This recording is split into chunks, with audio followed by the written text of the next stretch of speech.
Kuch Kuch Hota Hai is one movie that my family throws on me when I suppose they run out of tomatoes or eggs. My mother once said, "Do you know what is the best part about Kuch Kuch Hota Hai?" And I said, "What, the songs?" And she said, "No, your absence."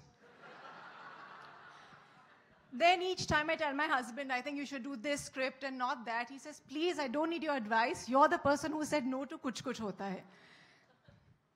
But for that, I don't really have any excuse. In fact, I never felt bad about it till I was here today and I saw this AV and how many awards, and that, I actually regretted saying no for the first time in my life.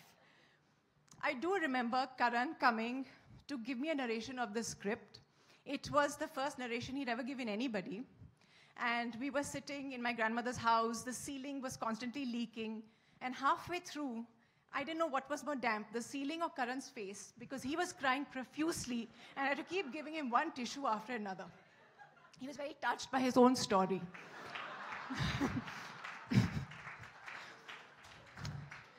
But needless to say, Karan didn't cry for very long.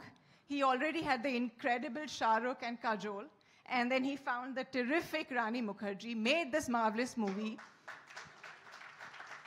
and has been laughing all the way to the bank ever since.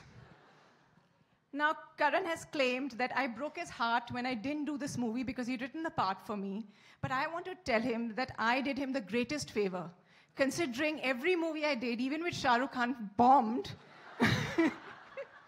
Kuch Kuch Hota Hai is a super hit simply because I'm not in it.